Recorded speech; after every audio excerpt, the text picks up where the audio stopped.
Hey guys, this is some massive news.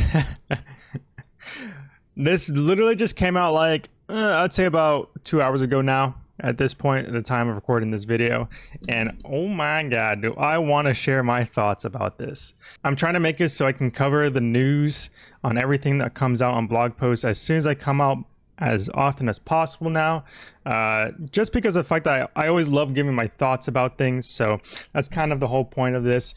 The topic of today's blog post is we're looking more into the project rebalance that they've been working on for quite a while now. And today's topic is on items and combat adjustments. So I'm gonna go ahead and read the blog and then give my thoughts on certain things here and there. Okay, I'll try to read like the full section of each top bullet point first before I give my thoughts. Item adjustments. And I have a neat little chart here. Before we get started, please note that the tomes of fire and water will be adjusted as according to our previous project rebalance blogs. So we won't be rehashing those changes here. First, we'll look at perhaps the most anticipated or dreaded set of changes focused primarily on magic gear progression. I'm honestly really excited about this. There's one in particular I'm really excited about. Anyways, magic gear and the occult necklace. The occult necklace does an astronomical amount of lifting for magic's damage output. And to make a long story short, we think an item this powerful should set you back more than a mere 800k.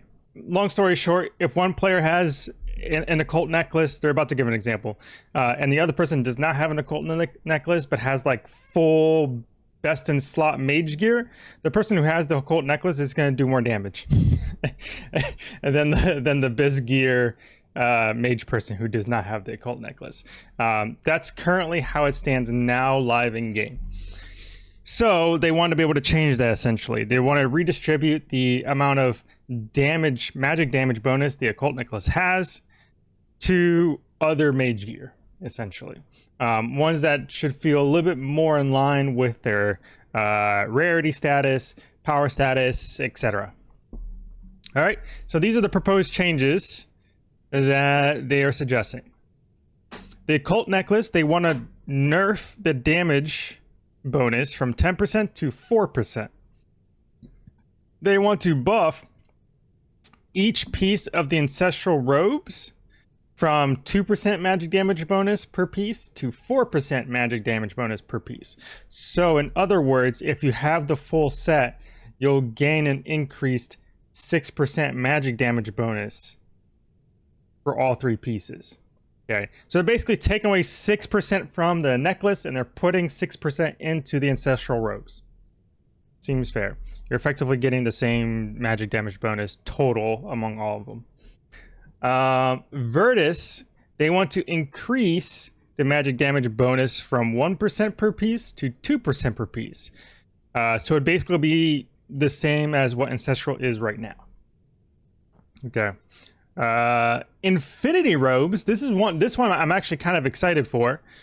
They want to increase the magic damage bonus from 0 to 1%. So it basically become the same magic damage bonus as what Virtus is right now. That's actually huge. And they want to do the same for Dagon robes too, by the way. Yeah, same thing for Dagon. So both Infinity and Dagon are gonna be so much better to use now. They want to make it so that third age mage pieces also do the same, also have the 1% magic damage bonus. And here's the big one. They want to buff augury. They want to buff, or not buff, they want to add magic damage bonus to augury from 0% to 4%. And they added a note that the Apmeken shadow does not scale off of prayers, just gear. So you're only getting a flat 4% from augury. You're not getting 12% if you're using the shadow. Just throwing that out there if anybody's using the shadow. But let's just talk about that real quick. This little section. This is massive. This is absolutely massive. Okay, because think about it like this for a second. Everyone can afford an occult necklace. So we're just gonna be able to assume everybody has an occult necklace. Literally getting any upgraded piece of mage gear is going to feel worthwhile now.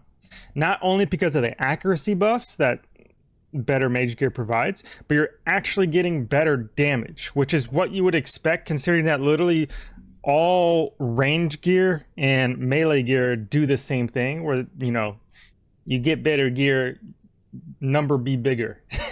That's essentially what happens for the rest of the game. So it only makes sense that mage gear gets that same type of treatment.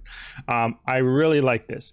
On top of the fact too that we just had a blog post a few blog posts ago about the mage training arena rework, or not rework, but I guess buff, to make it easier and better to do. Like, it just feels a lot better to do.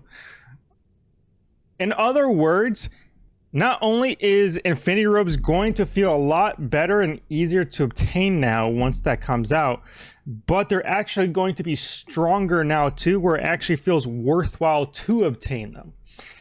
That's massive. Absolutely massive. Okay, because honestly, there's not much of a jump between, let's say, Aram's or the new Blue Moon Mage set. They're pretty much in line with each other.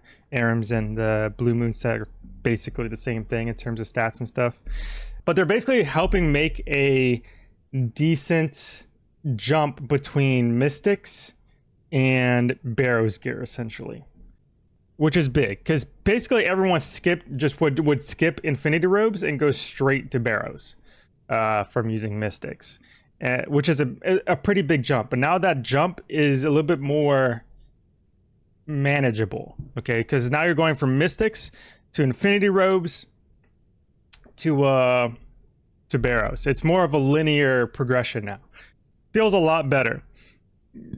It is worth noting though that they're not giving a damage bonus to Aram's and Blue Moon set, so you're kind of trading off. Do you want the tankiness of the Barrows gear, or do you want the damage bonus from the Infinity Robes, for example? And I think that's big. That's a good way to make it so that you actually want to use both, and you're not just straight up going to Barrows, essentially. I think that's cool. I like that a lot. Because let's be honest, you don't need to use Barrows for every single piece of content if you're a mid-game player. Barrows is primarily needed when you need to be tanky. And that's kind of it. Say for maybe example raids. Certain raids you might want to be a little bit more tankier. That makes sense. Or just certain pieces of PVM. But not all pieces of PVM and raids you actually need to be tankier. A good portion of the time you just need better damage and accuracy. So you have a little bit of both. I like that a lot. The big one that I'm really excited for personally is the augury buff though. Because oh my god, does augury suck ass to use compared to rigor and piety. Okay, quite literally, if you don't, let's say you're a brand new player, maybe you came back to the game or something, augury, so there's a best in slot prayer for all three combat styles. Piety is for melee, rigor is for range, augury is for magic. Augury is the only one that doesn't provide a buff among those three in terms of damage. It only provides an accuracy buff, and I guess you could say a magic defense buff for your player character, which is good in PvP. But let's be honest, most people don't actually PvP in old school RuneScape. So having the magic damage buff is huge. It's honestly massive, because otherwise you don't really need to or care about using augury otherwise. Hell, even with especially if you have a Apmeken shadow, you have no reason to use augury, because the shadow's already way too accurate that you're not really getting much of an accuracy buff using augury. So that damage bonus is huge, because now you actually have a reason to use it when you're more towards the end game, and you have most of the best in slot pieces of mage gear. So I think that's big. Like, that's honestly, it makes it feel better to use. It feels more in line with the other two, and I like that a lot.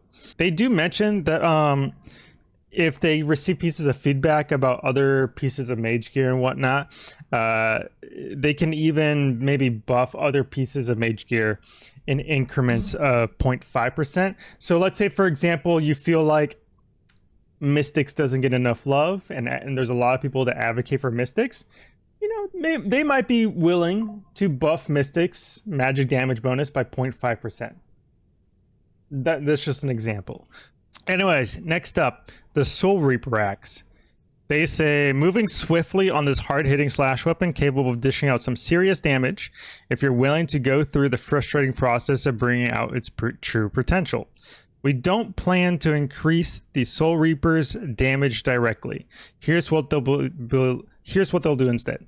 Stacks will no longer be lost instantly upon switching weapons.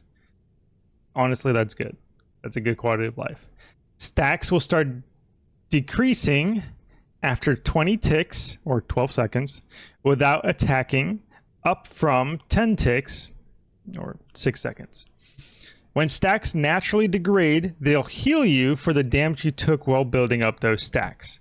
I feel like these are more like quality of life buffs rather than like actual buffs, if that makes sense. Like it almost feels like they're just making it do what it kind of should have done from the get-go, in my opinion. I don't have a Soul Reaper Axe. I don't really have a reason to own a Soul Reaper Axe. So like that's just my take on it when hearing about that. I always did think it was kind of weird that you lost the stacks when you swapped weapons.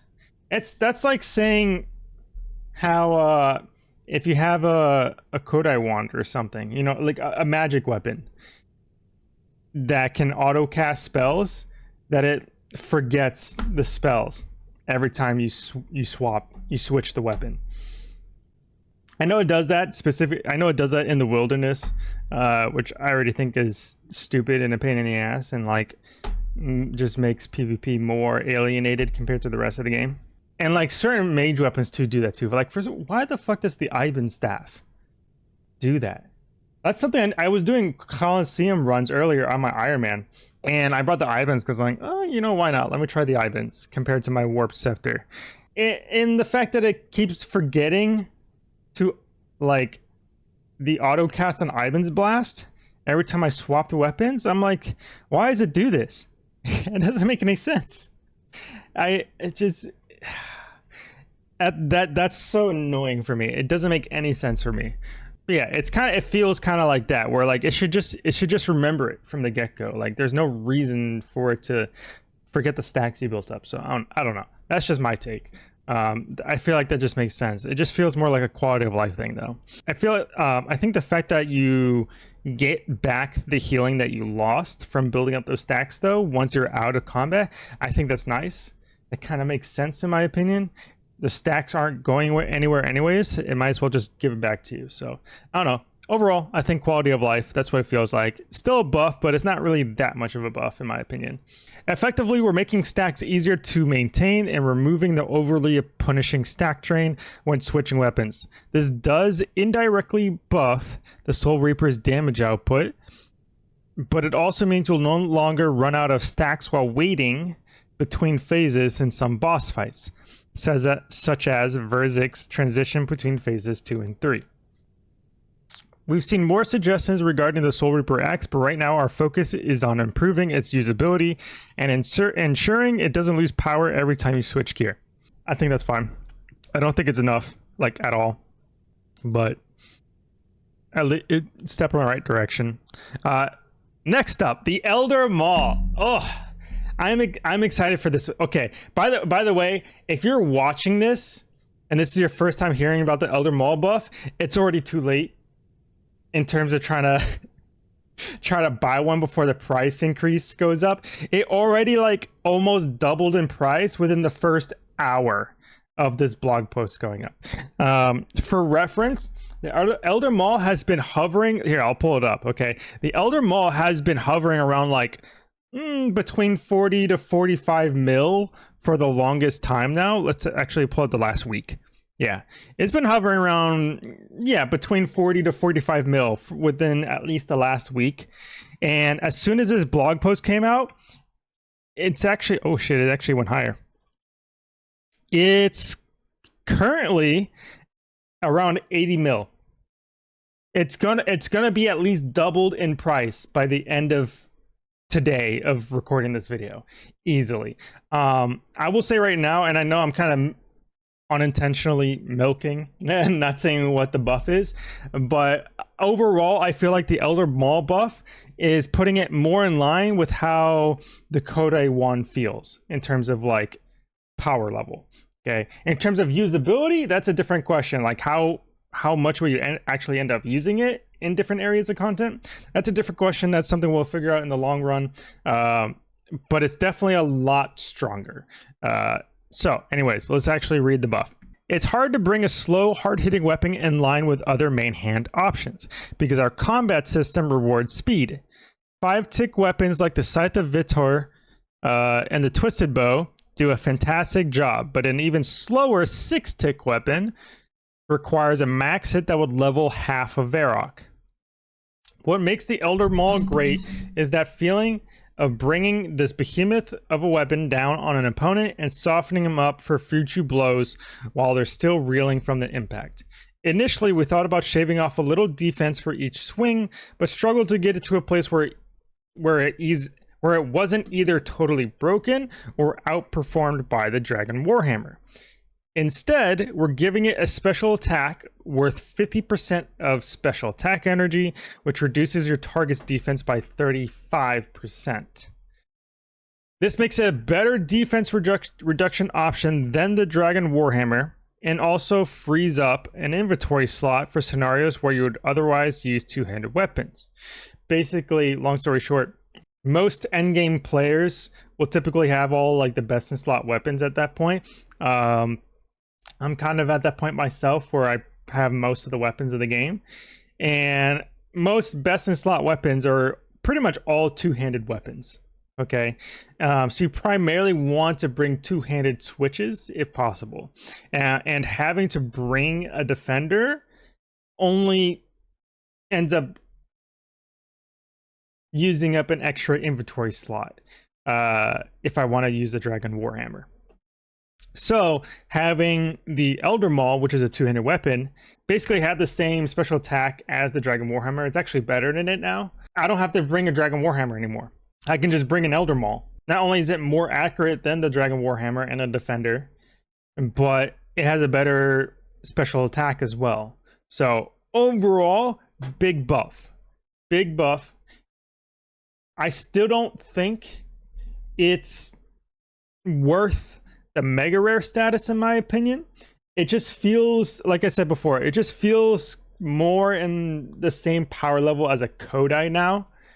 I do feel like the Kodai and the Elder Maul should still receive a little bit more of a buff to make them feel more worth the mega rare status. Either that, or make them not mega rare within Chambers of Xeric. Make only the Twisted Bow a mega rare at that point. I feel like that would help out a lot. The easiest buff that I feel like they can make to the Elder Maul to make it feel more like an actual mega rare is to dramatically increase its accuracy even more. Okay, so a good way to showcase this is that here is the DPS calculator for between a Dragon Warhammer with a Verzik Defender and the Elder Maul. I'm just looking at their stats. We're not looking at like max hits or anything like that. Okay, a Dragon Warhammer with a Verzik Defender has a crush accuracy bonus of 123. The Elder Maul has a crush accuracy bonus of 135. That is literally only a 12 accuracy bonus difference. It is very negligible. That is not a lot at all. It's very abysmal. And considering how the Dragon Warhammer is a 5-tick weapon compared to the Elder Maul that's a 6-tick weapon. It just, I feel like for a slower, harder hitting weapon that is also mega rare status, it should have a much higher accuracy bonus to benefit from that, if that makes sense. I feel like if they did that in addition to what they're proposing here, then it would be a very solid weapon in my opinion. I'm still gonna bring it even without the accuracy buff, just because it is technically still more accurate than a Dragon Warhammer. But I would feel a lot better if it was just more accurate from the get-go. So that's my thoughts on it. I'm expecting the Elder Maul to easily be more than 100 mil by the end of the week, or even the end of the day by the time I post this video. Like easily. I wouldn't be surprised if it ends up being like maybe like 150 mil, just because of the fact that, let's be honest, the Elder Maul will end up being more useful in more situations compared to a Kodai wand, because there's multiple different mage weapons that end up being used over the Kodai wand, but there's not a whole lot of different weapons that fill in the Dragon Warhammer slot. The Elder Maul by default is just going to be used in more situations and more often, especially considering how defense affects melee and ranged, not just melee. Whereas the Kodai only works off of things like the Accursed Scepter, one of the only weapons in the game that actually reduces magic levels. And reducing magic levels increases your magic accuracy for anybody not aware.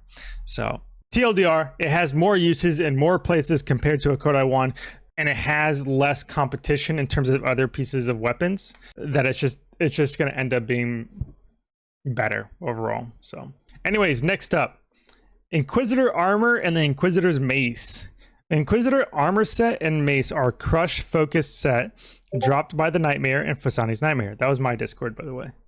Each piece of the armor set boosts your damage and accuracy by 0.5% when equipped, with an additional 1% for the full set, totaling a 2.5% increase in both damage and accuracy. You generally see people using the set with the Scythe of Vitor against enemies weak to crush, trading off low defense for hefty damage output. But what about the mace? While the mace is a strong weapon, it's staggeringly expensive at more than 275 million GP, and its damage output simply doesn't make up for the cost, which is true, by the way. When you have weapons such as like the dual maracas from the new Blood Moon set being almost on par with the Inquisitor's mace, that's a problem. That's a problem for the mace, I should say, not the dual maracas. But yeah, that's a big problem. You'll hear later about how we plan to adjust the Nightmare's drop rates to make her uniques more obtainable, but for now, here's how we're giving the mace some extra juice. Okay, so this is the buff they're suggesting. While using the Inquisitor's mace, damage and accuracy bonuses from the Inquisitor's armor, including the set effect bonus, is tripled. So, if you have the full Inquisitor set with the mace equipped, instead of having just a 2.5% accuracy and damage increase, you'll instead have a 7.5% total damage and accuracy increase with the full set and mace equipped. If you just have the full armor set equipped, you're only getting the 2.5, but if you also have the mace, it's 7.5. So I don't know how much of a DPS boost this is going to end up being for the mace, but I feel like, you know, that's reasonable. Reasonable step in the right direction. I can't be bothered to do the DPS difference right now, so someone else can let me know in the comments or on Reddit or Twitter. All right. Anyways, they say this change should make the mace feel more like a worthwhile stepping stone between the Abyssal Bludgeon and the Scythe of Vitor, adding more utility to a rarely seen set. Okay. Now, they mentioned about buffing the Nightmare drop rates. They talk about that in the same blog, so it's not like going to be in a later blog or anything. So we'll get to that in a second too, because I do like the sound of it. I don't know if it's enough of a buff, but it's a step in the right direction. All right, next up, the Voidwaker. When we first said this crazily consistent special attack weapon was on the table for Project Rebalance, we said we wanted to tweak it because completely bypassing accuracy checks in combat would become a limiter for future spec DPS weapons. So, although we're still presenting our proposed changes today, we're aware that this is something many of you have spoken out against and will continue to bear your feedback in mind. This is their proposed changes. They want to adjust the Voidwaker special attack so that it no longer ignores accuracy, so it's no longer a guaranteed hit, but instead rolls with a 200% increased accuracy and rolls against your target's slash or magic defense, depending on which one is lower. So, TLDR, they want to remove the guaranteed spec off the Voidwaker, but they want to make its accuracy 3 times better. And it's based off your opponent's slash or magic defense level, whichever is lower. Long story short, it won't guarantee hit anymore, but it's still gonna be very accurate, which I feel like is a fair compromise. There's still a chance that you can whiff, but it's most likely going to hit, which I think is fair, to be honest. Like I like the fact that we have a weapon in the game that's a guaranteed hit every single time. I do think it's just ridiculous. I never liked that idea from the get-go, especially for PvP. Like, that's just stupid. That just doesn't feel right. That just doesn't feel right.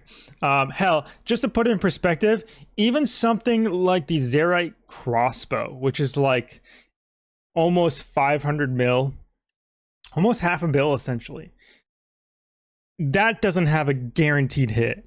It has a guaranteed chance to proc a bolt effect, depending on what bolt you're using, but it doesn't guarantee a hit. Like, literally no other weapon does that except the Voidwaker. So I feel like that makes more sense. It feels more in line with how the rest of the game works. So I think that's fine. That makes sense. They say this means the special attack still rolls with triple accuracy and picks the lowest of 2 values, so you always have the best odds of hitting. It fits nicely with the Voidwaker's melee but magic identity, and it also keeps it an incredibly consistent choice in PvE and PvP without being so consistent that it bypasses one of our main balancing levels. Basically what I just said. All right, next up, the Ancient Godsword. This Zerosian spin on the classic melee weapon is designed from the ground up for PvP, although it does see use in PvM, especially against slash weak monsters where long trips are preferred. It's all about outlasting your opponent while still packing a punch. Its special attack Blood Sacrifice increases your max hit by 10% and, upon a successful hit, marks your target. If they don't move at least 5 tiles away after 8 ticks, they'll take 25 magic damage, and you'll heal for the same amount of HP. If your opponent is frozen, and you hit them for even just 1 damage, you'll ultimately wind up with a 50 HP differential.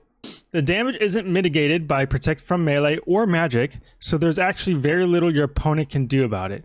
Is that fun? To even the odds, we want to reduce the healing provided in PvP without reducing the Godsword's already limited utility in PvM scenarios. Healing from successful specs now heals for 15% of the target's maximum HP, up to a 25 HP cap. So if somebody has 99 HP, it's 15%. What is that like? So in PvP, instead of healing for 25 HP, you'll actually heal for about 14 or 15 HP instead. I'm not a PvPer, but at least to me, that seems more fair, because a spec that just guarantees 25 damage and healing off just landing a hit, that just sounds insane to me. Even when I watch all these PvP videos, between the Voidwaker and the Ancient Godsword, those 2 weapons explicitly always just seem the most unfair to play against in terms of specs. I'm okay with this. This sounds more balanced in my opinion, but again, I'm not a PvPer. All right. Anyways, they say this still leads to a 40 HP differential in PvP, but stops fights stretching out without counterplay, even when your opponent is playing perfectly. The Ancient Godsword is basically unchanged in PvM, except in the rare cases of fighting low HP targets, and it isn't really designed for those type of scenarios anyways. Again, they would like to hear our feedback. While they're not committed to the change, if the Ancient Godsword's role in today's meta has changed, we're more than willing to leave it alone. So they're willing to play around with it depending on everyone's feedback, but that is their proposed change so far. Personally, for me, I think that's okay. I think their proposed change makes sense. Sounds more fair. I personally would almost prefer at least some way to counterplay it. They kind of literally just said there's no like real counterplay to it, because protect from melee magic doesn't really stop the the special attack, because you can, if for anybody that doesn't know, in PvP, protection prayers don't fully protect you from taking hits in PvP. They act more as like a defense buff, if anything, in PvP.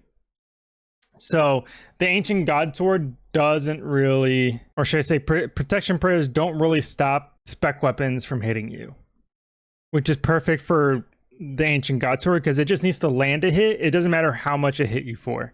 So reducing how much it heals you for in PvP is big. It's pretty big. Next up, the Dragon Warhammer. Oh my god, all of you Ironmans, all of you Iron Men out there are gonna love this change.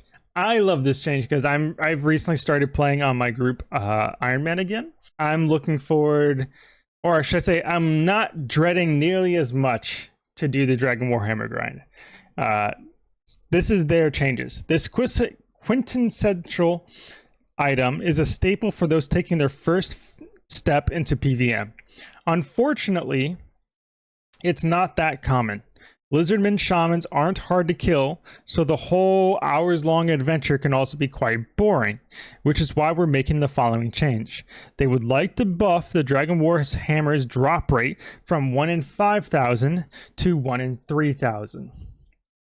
This is effectively an 80% increased drop rate, which they feel is better suited to a mid-game upgrade required to chase more challenging uniques. Now, they don't often adjust drop rates, and they don't plan to make it a habit, but for the Warhammer and a few other persistent offenders, we're making an exception. I think this is good. I still personally believe it should be better than 1 in 3,000. Let me just say this. Personally, I don't think any item should be rarer than a pet. Period. I don't think any item should be rarer than a pet. Like, that just, unless it's just absurdly broken, like excluding raid weapons, any item that can be dropped from a boss or PvM in general that's not from a raid should not be rarer than a pet, in my opinion. Might be a bit of a hot take, but if the pet is already supposed to be like the quintessential, let's just say, mega rare of a boss, then nothing should be rarer than the mega rare, in my opinion. So this puts it more in line with that type of thinking, where the Warhammer is more like the mega rare of shamans. But like, my problem with this is the fact that like shamans aren't even a boss. Like, it would be one thing if it was a boss and it was 1-3k, but like, okay, it's at least just as rare as a pet now. But it's not even a boss. So it's easier to kill than a boss. It just, I don't know, man. I just feel like it should either be tied to a boss, or it should make it more common or something. Stuff like this just never felt right to me. Like these absurd drop rates from just common mobs. Like thematically, it just I don't know. It just doesn't feel good, in my opinion. Anyways, next up, the Nightmare and Phosani's Nightmare. These bosses are tough, and their uniques do the heavy lifting in terms of rewards. However, these uniques are so rare that players don't feel either variant of this beastly boss is worth their time or their supplies. I would agree. I personally believe that the Nightmare is probably the most fun boss to fight outside of raids in the game. It's just that actually getting there, the trip getting there and the drops are abysmal, and that's the main thing that deters people from doing the boss. But almost everybody that I see that fights the boss like agrees that like this is one of the best, most fun bosses to actually fight. Like it feels enjoyable to fight. Like honestly, in my personal opinion, if they made it so that like supply drops were just way more common for Nightmare, I feel like that alone would automatically make Nightmare feel a lot more viable to do. Because part of the problem fighting Nightmare is that you end up using a lot of your supplies just fighting the Nightmare, but you like get none of your supplies back.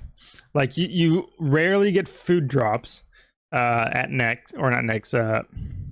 Nightmare, or potion drops or anything. Like you get maybe 2 pieces of tuna from like one of the hardest bosses in the game. Most fun, but also it's still a hard boss too.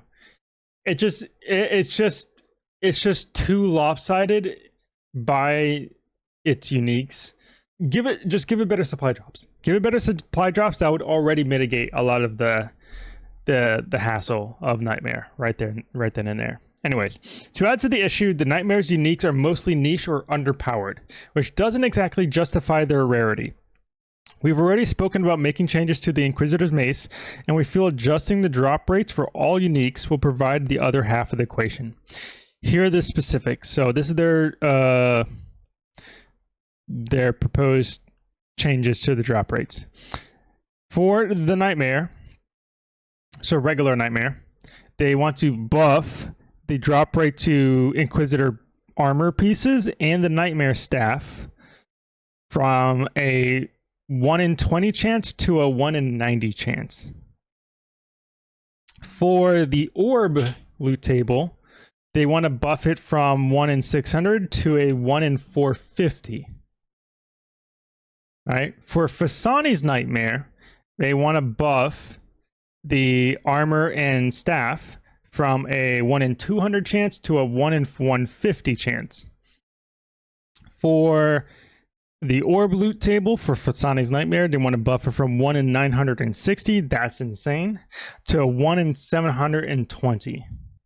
So overall, all uniques are going to be 50% more common. That's huge. That's legitimately huge. It's still, don't get me wrong, they're still fucking rare, but that's a big change. Big change. They still didn't address one of the core issues with Nightmare though, which is that the rest of the loot table is just shit. Just give us more supply drops, and I feel like that would just make the boss feel a lot better in general. Like I like honestly, I don't think the rarity of the uniques is necessarily the problem. It's whenever you're not getting the uniques, that is the problem. So having more supply drops to make you feel like you should stay there longer for longer trips, I feel like that would contribute a whole lot more towards the Nightmare grind. We are conscious that this change may affect the GE value of these items, although some may actually receive a boost due to the other project rebalance changes. We feel that these changes are important enough to go ahead regardless. However, if you got thoughts about either of the drop rate changes we've spoken about today, we'd love to hear them. All right, minimum hit adjustments. For those of you not in the know, old school's combat works a bit like Dungeons and Dragons.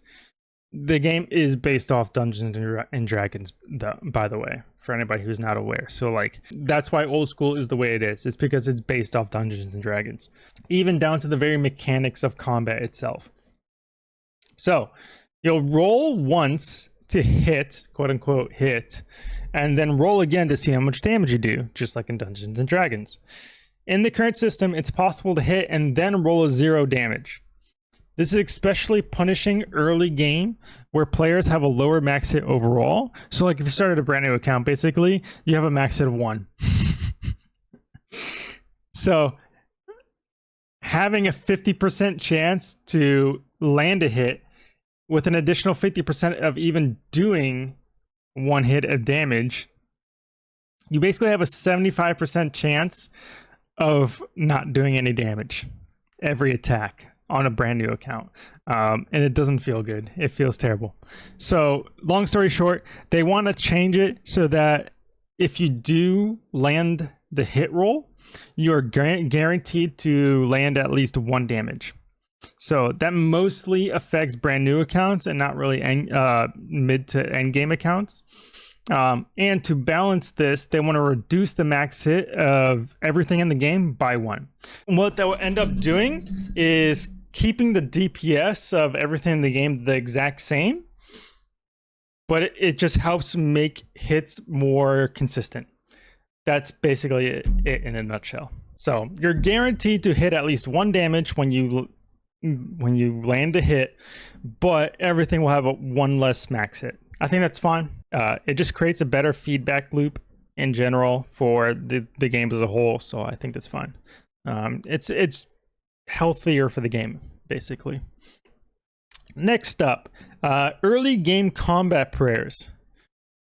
In other news, they'll be making changes to Thick Skin, Burst of Strength, Clarity of Thought, Sharp Eye, and Mystic Will.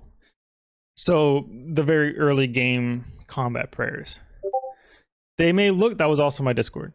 They're not very strong to feel like they're worth using, especially for the intended levels that they're meant to be used with. So here is their suggestions. They want to reduce the praying rate. They want to reduce the drain rate of Thick Skin, Burst of Strength, Clarity of Thought, Sharp Eye, and Mystic Will from 5 points per minute to 1 point per minute, as well as adjust Sharp Eye and Burst of Strength to boost your ranged and strength levels by 1 level respectively if they're lower than 20. This is good. Like honestly, that's really healthy for the early game. Mostly the drain rate, because honestly, most early game players barely have any prayer levels at all whatsoever. Like to the point where like even doing PVM in the mid game feels terrible if you don't have at least 70 prayer, just because of how bad drain rates are for prayers across the whole. Even if you're not using like augury, rigor, piety, and so on. Just the drain rates of all the prayers in general in the prayer book really hurt anything less than 70. So I feel like this is a healthy change overall. It'd be nice if they slightly tweaked the drain rate of some of the other prayers too, in my opinion. But I think this is the step in the right direction, especially for like brand new accounts, low to brand new accounts. Auto cast delay. I am waiting for this one so much. We already spoke about this change when you asked us about it following the NPC defense changes blog they posted a while back ago, so it shouldn't catch anyone off guard. Essentially, when auto casting on an NPC, there's a 1 tick delay before the attack actually comes out. This makes it feel clunky and also reduces your damage in scenarios where you are reducing and restoring your magic level or switching into a magic setup. Now that we're introducing elemental weaknesses, we want spell-based magic to feel nice and smooth, so we're removing this delay. Overall, big buff for magic across the whole. So excited for that. And this is going to feel especially relevant in 2 main situations, in my opinion.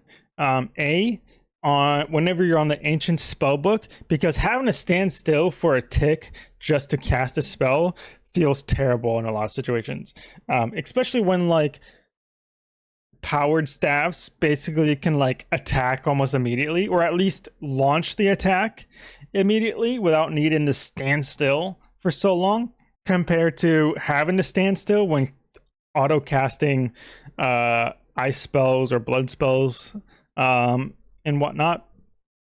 It's a big difference. This is going to be very useful for like certain bosses, for like Phantom Muspa, for example, because now like you don't need as much of a running gap between you and Muspa to ensure you don't get hit while you're trying to cast a freeze because you're just standing still. Now you can actually run around, freeze them while running around a little bit more effectively.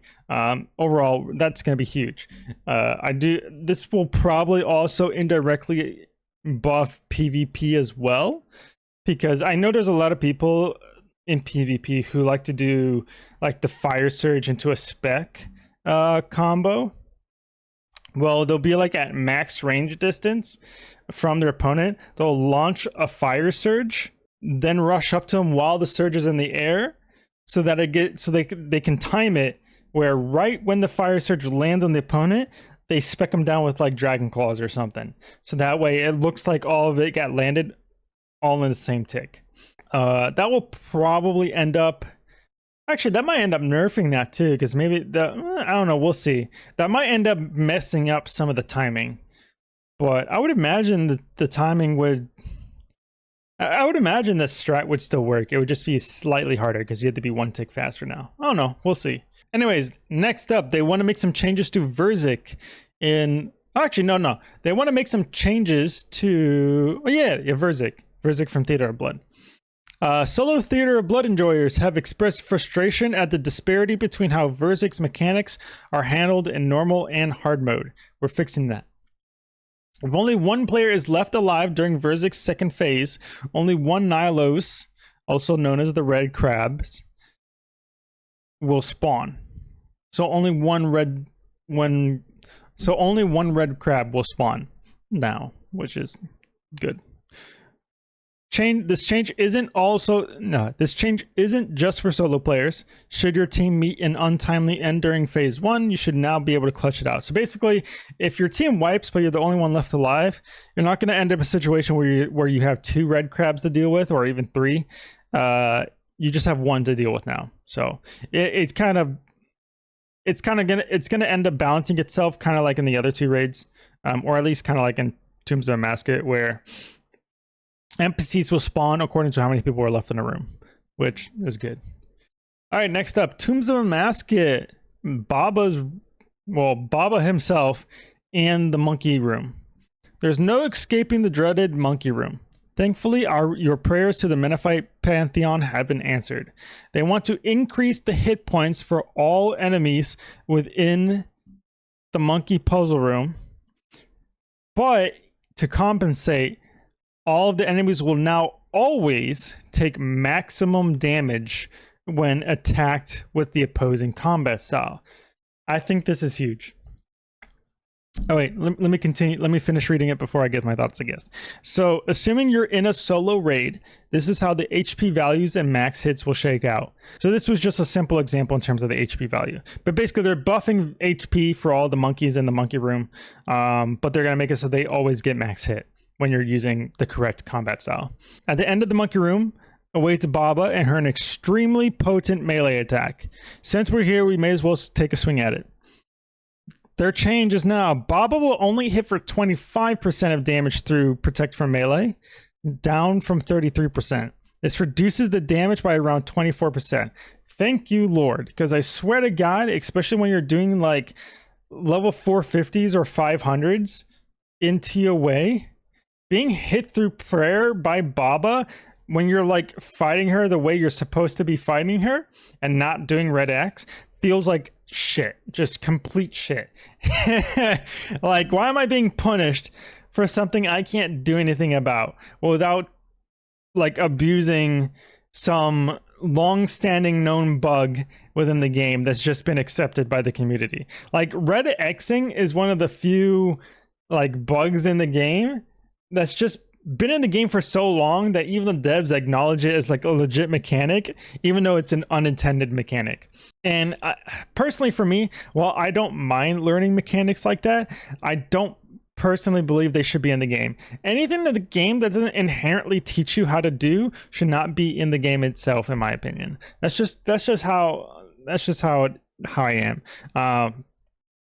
Obviously, this is different. Like, that stance changes if you're like a speedrunner and stuff like that, because speedrunners like inherently want to and like need to take advantage of weird, quirky like bugs and stuff like that in order to do their speedruns. But like, if you're just a normal player, like that, like you shouldn't need that in order to feel like you're playing the game correctly, if that makes sense. That's just my take on it, though. I know some people will be a little opposed to that. I know certain bosses like Godward's Dungeon kind of rely on Red X in order to make their methods work. And I'm fine with that, but again, personally, I feel like they should just make it so that bosses don't need to be Red X'd in order to fight them correctly. I would rather just rework Godward's dungeon so that way you can solo it without needing to red X it. I would rather prefer that. This should prevent players losing so much DPS to red X, although those looking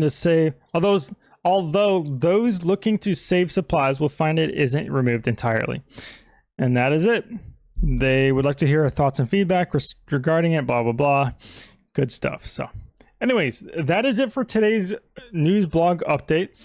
Long story short, what I would say overall,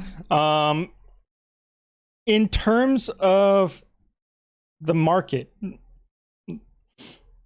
if you haven't already, it's probably already too late by the time you're watching this video. I'll just tell you that right now. Actually, what is it right now? It was like 80, a little over 80 mil just earlier in the video. It's still hovering around 80 mil. Okay, so maybe it's not too late. We'll see. But just to put in perspective, yesterday it was about 45 mil. Today, literally an hour after that blog post came out, I bought mine around 69 mil. And it was still going up. And now it's hovering around 80 mil. So it'll be up to you guys whether or not you decide to buy one. I think it would be worth obtaining one, because I wouldn't be surprised if they maybe buff it just a little bit more later down the line and it ends up more than 100 mil, essentially. Especially with how much more useful the Elden Maul is going to be compared to a Dragon Warhammer.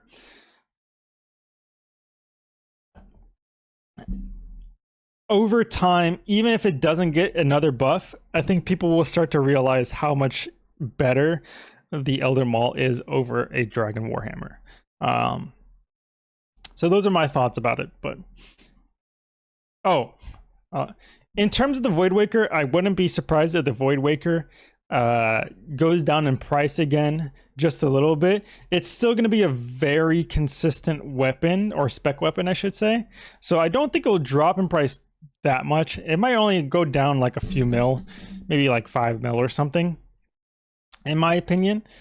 It's been hovering around the 80 mil range for quite a while now, so I wouldn't be surprised if it stays around 80 mil, or maybe like between the 70 to 80 mil. So I'm not too worried about the Voidwaker. One thing that they didn't directly talk about, but it will get affected in its price, is going to be the Nightmare uniques, particularly the Nightmare Staff. I don't know if you guys have seen, but the Nightmare Staff has, ever since the Colosseum came out, Nightmare Staff kind of jumped up in price quite a bit, because for the longest time that Nightmare Staff was hovering around like 25 to 30 mil, and then like somewhere around the time that the Colosseum came out, it jumped to like around 50 mil. And even just right now, this is today's price chart. So you can see it's been hovering around 50 mil for the longest time, and then as soon as the news blog came out, it's dropping now. It's dropping, which is good. This should be a much more obtainable magic item, in my opinion. I'm hoping this drops back down to the 30 mil range again, but I would guess that it's probably going to stay around the 40 mil range, probably at most, because the main reason why it kind of spiked up in price, in my opinion, is because in Colosseum, having an Eldritch Orb is very useful. Just like how an Eldritch Orb staff is very useful for the Inferno, it's also really useful for Colosseum, because you can use the spec to restore prayer in the Colosseum, especially off things like bees and totems. I don't know if it works on totems, but at least bees. It's free prayer restoration, and there's only a handful of items there's only a handful of things in the game that can restore prayer through an item, or should I say, not through a potion, which makes those things very covetable, or sought after, I should say. All right, other than that, that is the news blog for today, guys. Go ahead and let me know what your thoughts are about the topic in the comment section down below. If you enjoyed the video, please subscribe, leave a comment, or share the video. I would greatly appreciate it. Liking the video does not do anything. So if you want to show your support, I highly encourage you either subscribe or comment the video.